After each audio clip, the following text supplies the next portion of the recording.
সেই সন্ত্রাসী আক্রমণের প্রেক্ষিতে যে নিরীহ মানুষগুলো মারা গিয়েছিল, সেই নিরীহ মানুষগুলো মারা যাওয়ার পরে যে গোষ্ঠীটি এই দায় দায়িত্ব স্বীকার করেছিল সেই গোষ্ঠীটি মূলত পাকিস্তানি, এবং তারা পাকিস্তান থেকে বলেছে যে আমরা এই হামলার দায় স্বীকার করছি এবং আমরা পাকিস্তানে আক্রমণ করেছি বা হামলা করেছি।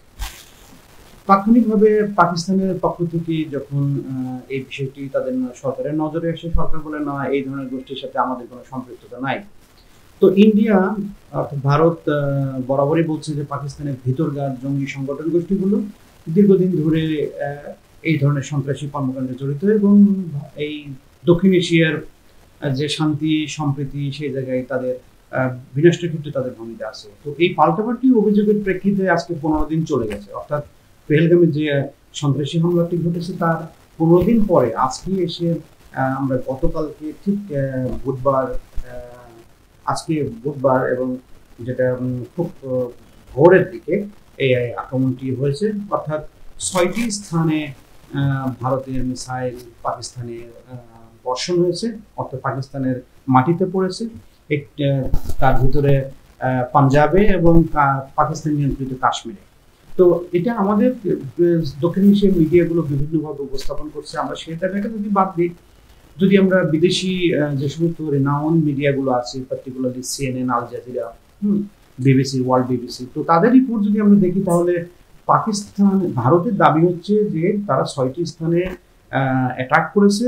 এই 6টি স্থানে বেসিক্যালি সন্ত্রাসী গোষ্ঠীগুলোর স্থাপনা আছে তাই, কিন্তু পাকিস্তানের পক্ষ থেকে যে আমরা খবরটি পাচ্ছি সেটি পাঞ্জাবের নিরীহ মানুষদের উপরে আক্রমণ করা হয়েছে এবং 20-এর অধিক মানুষ মারা গেছে, মসজিদ ভাঙচুর হয়েছে, এবং পাকিস্তান নিয়ন্ত্রিত যে জায়গাটা আছে সেখানেও মানুষ মারা গেছে।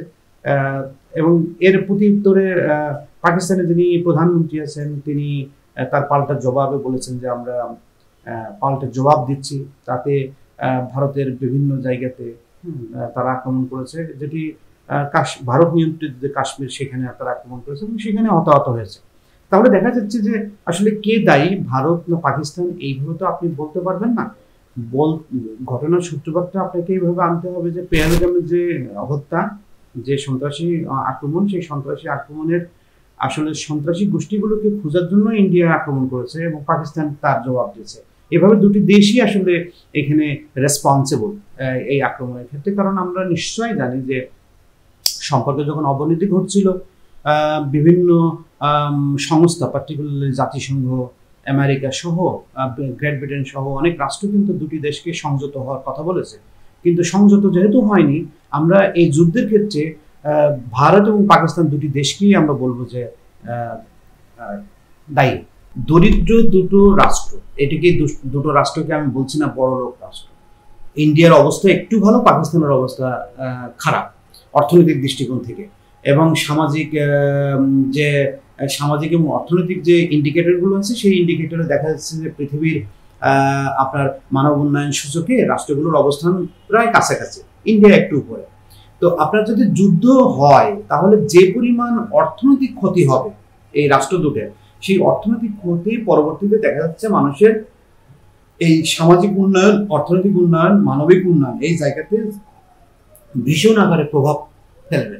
অর্থাৎ শিক্ষা, স্বাস্থ্য, চিকিৎসা, অন্ন, বস্ত্রের যে জায়গাটা এই রাষ্ট্রগুলো স্ট্রাগল করতেছে মানুষকে প্রোভাইড করার জন্য, এই যুদ্ধের প্রেক্ষিতে দেখা যাচ্ছে সেই জায়গাতে অনেক ধরনের ক্ষতি হবে।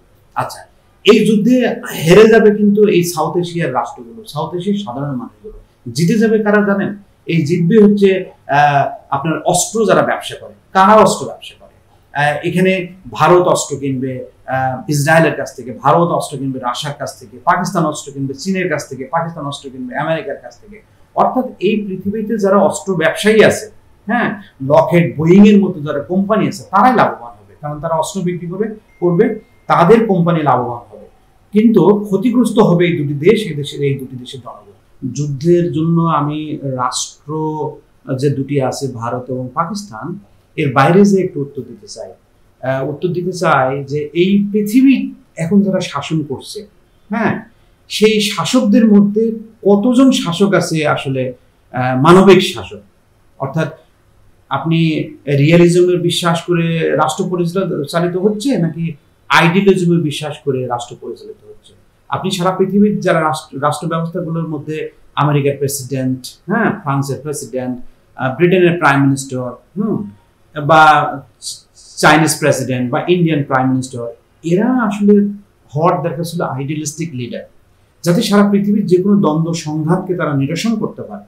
কিন্তু সেটি না হয়ে যেটি হলো কি, যে এই বড় বড় রাষ্ট্রগুলোর শাসকরা নিজেরাই যুদ্ধে জড়াচ্ছে এবং নিজেরাই ছোট ছোট রাষ্ট্রের বিভিন্ন জায়গাগুলোকে দখল করে নিচ্ছে। ক্লিয়ার? তাহলে আমরা দেখছি যে একটা বুদ্ধিভিত্তিক এবং একটা আইডিয়ালিস্টিক লিডার পৃথিবী শাসন করছে না। কারা শাসন করছে? তাদের রাজনৈতিক ফায়দা হাসিল অথবা কোম্পানিগত, ব্যবসায়ীগত ইত্যাদি স্বার্থের জন্য কোনো কোনো লিডার কিন্তু কাজ করতেছে। ক্লিয়ার? তো দেখা যাচ্ছে যে এই সামগ্রিক বিচারে আমি বলবো যে পুরো সিস্টেমটাই একটা যুদ্ধ অবস্থাকে পরিচালিত করছে, যুদ্ধ অবস্থার দিকে ধাবিত করছে।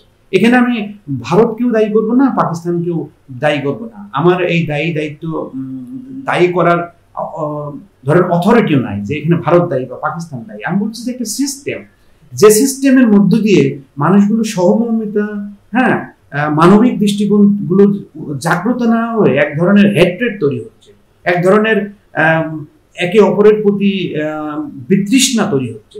আপনি যদি এখন ভারতের মানুষের মেন্টালিটি দেখেন, হ্যাঁ, যে তারা পেহেলগামে যে মানুষ হত্যা করা হয়েছে, অর্থাৎ সন্ত্রাসী কর্মকাণ্ডের মধ্যে দিয়ে, অর্থাৎ একজন সদ্য বিবাহিত নারী যখন তার হাজবেন্ডকে হারিয়েছে, শীতের সিঁদুর মুছে গেছে।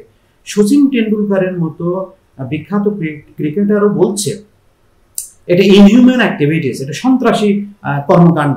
এই সন্ত্রাসীদের খুঁজে খুঁজে বের করে তাদেরকে অবশ্যই শাস্তি দিতে হবে। অর্থাৎ মানুষের মনোজগতিক যে পরিবর্তন ঘটছে, সাধারণ মানুষ, ক্রিকেটার, একাডেমিশিয়ান, হ্যাঁ, ইত্যাদি, সেটা একটা এন্টি সেন্টিমেন্ট তৈরি হচ্ছে এই ধরনের সন্ত্রাসী কর্মকাণ্ডের। বুঝেছেন? এই যে সন্ত্রাসী কর্মকাণ্ডের ভিতরে জন্য এন্টি সেন্টিমেন্ট তৈরি হচ্ছে, অর্থাৎ একটা শাসককে কিন্তু একটা লেজিটিমেসি দিচ্ছে যে যুদ্ধ করো। ঠিক পাকিস্তানও তেমন। পাকিস্তানের জনগণ বলছে যে ইন্ডিয়ার মানুষের যে ধরনের হেট্রেড তৈরি হয়েছে পাকিস্তানের বিপক্ষে, তো যুদ্ধ করো।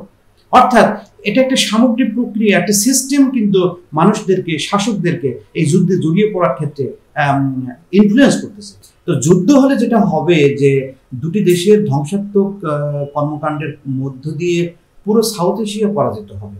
কারণ বলি যে সাউথ এশিয়ার মধ্যে বাংলাদেশ, নেপাল, ভুটান সহ যে ছোট রাষ্ট্রগুলো আছে, সেই রাষ্ট্রগুলোর কিন্তু রাজনৈতিক পরিস্থিতিও এই দুটি রাষ্ট্রের সম্পর্কের মধ্য দিয়ে কিন্তু ইনফ্লুয়েন্সড হয় বা আড়লিত হয়। তো আমি বলবো যে যুদ্ধ যদি হয়, টোটাল ওয়ার হয়, তাহলে পুরো সাউথ এশিয়া পরাজিত হবে, সাউথ এশিয়ার মানুষ পরাজিত হবে, সাউথ এশিয়ার ছোট ছোট রাষ্ট্রগুলো অত্যন্ত ভার্নারেবল কন্ডিশনে পড়ে যাবে। এছাড়া আরো যে ইম্প্যাক্টগুলো তৈরি হবে সেটি হচ্ছে যে দুটি রাষ্ট্রের পক্ষে যারা দাঁড়াবে, অর্থাৎ প্রক্সিতে যারা আসবে, সেটা আমেরিকা কাদের পক্ষে আসবে, চায়না কাদের পক্ষে আসবে, রাশিয়া কাদের পক্ষে আসবে, টার্কি কাদের পক্ষে আসবে, ইসরায়েল কাদের পক্ষে আসবে, এই ধরনের পক্ষ অবলম্বন করে যদি যুদ্ধকে আরো কমপ্লিকেটেড করা হয়, তাহলে তার ভয়ানক পরিস্থিতি তৈরি হবে এই পৃথিবীতে। এখন দেখেন যে বাংলাদেশ রাষ্ট্রটি কারা শাসন করছে এই মুহূর্তে। হ্যাঁ, এখন একটি ইন্টেরিয়াম গভর্নমেন্ট। আমি তো মনে করি ইন্টেরিয়াম গভর্নমেন্ট হিসেবে এখানে কারোর পক্ষ না নেওয়া উত্তম। কারণ আমাদের যে ফরেন পলিসি আছে, বিদেশ নীতি আছে, সেই নীতি অনুসারে আমরা কারোর সাথে বৈরিতামূলক সম্পর্ক রাখবো না, সকলের সাথে বন্ধুত্বপূর্ণ সম্পর্ক রাখবো, তাই তো? তো সেই পথেই যাওয়া উচিত গভর্নমেন্টের। কিন্তু যদি পিপল টু পিপলের কোনো ধরনের যোগাযোগ ঘটে, অর্থাৎ পাকিস্তানের সাথে যদি কোনো গ্রুপের এখানে কমিউনিকেশন হয় এবং তারা যদি পাকিস্তানের পক্ষে কাজ করে, তাহলে দেখা যাবে কি যে এরকম যদি জানে এবং ভারতের পক্ষে যদি কোনো গ্রুপগুলো কাজ করে এখানে, তাহলে দেখা যাবে এই জিনিসগুলো ইন্টেলিজেন্স কিন্তু এখন অত্যন্ত স্ট্রং। হ্যাঁ, শক্তিগুলো জেনে যাবে যে ভারত জানবে কারা পাকিস্তানের পক্ষে কাজ করছে, পাকিস্তান জানবে কারা ভারতের পক্ষে কাজ করছে। তো এই জায়গা থেকে আমি বলবো যে আমাদের দেশের মানুষকে সহনশীল হতে হবে। দুটি দেশের সংঘাতকে বা যুদ্ধকে এখানে কোনো প্রকার উস্কানি দিয়ে সেটাকে আরো বৃহৎ যুদ্ধে রূপান্তরিত করতে দেয়া যাবে না। এই ভারত পাকিস্তানের মধ্যে এখন যে পরিস্থিতি বিরাজ করছে, এই পরিস্থিতিতে সুসম্পর্ক তো আমি দেখছি না, সম্ভব হচ্ছে না। সুসম্পর্ক তো বানাতে হবে। বানাতে গেলে তখনই সম্ভব হবে বানানোটা যখন রাষ্ট্র যারা শাসন করবে অর্থাৎ সরকার, তাদের যদি যোগাযোগ স্থাপিত হয়, বিভিন্ন রকমের সামাজিক সাংস্কৃতিক যে গোষ্ঠীগুলো আছে তাদের মধ্যে সম্পর্ক তৈরি হয়, তখনই কিন্তু সুসম্পর্কের বিষয়টি আসবে। জাতিসংঘ আছে, জাতিসংঘের কাঠামোর মধ্যে যদি যান, তাহলে কাশ্মীরের জনগণ যদি চায় যে তারা স্বাধীন হবে, যদি তাদেরকে আপনারা আত্মনিয়ন্ত্রণের যে অধিকার, যে স্বাধীনতা, এটা দিয়ে দিলে তো কাশ্মীর সমস্যার সমাধান হয়ে যাবে, তাই না? কিন্তু এখন যে পরিস্থিতি, কাশ্মীরের ডেমোগ্রাফিক যে ট্রানজিশনটা ঘটেছে দীর্ঘদিন পর, এতদিনের মধ্যে জম্মু এবং কাশ্মীরে এখন যে পরিমাণ ডেমোগ্রাফিক ট্রানজিশনের যে চেঞ্জটা হয়েছে, অর্থাৎ মুসলমান, হিন্দু এবং শিখ উভয় ধর্মের মানুষ, বহু ধর্মের মানুষ একসাথে বসবাস করে। এখন যদি আপনি এটাকে একটা মুসলিম দেশ হিসেবে ঘোষণা করতে যান, সেটা অত্যন্ত ডিফিকাল্ট। তো এই সমস্যার সমাধান আসলে এই ফরম্যাটে এই মুহূর্তে সম্ভব না। তাদের যদি বোধোদয় হয় যে ওয়ার ইজ ডিস্ট্রাকটিভ, যুদ্ধ ধ্বংসাত্মক, যুদ্ধ করে আমাদের সিভিলিয়ান পিপুলদেরকে আমরা ধ্বংস করতেছি, তাহলে যুদ্ধ থেমে যাবে।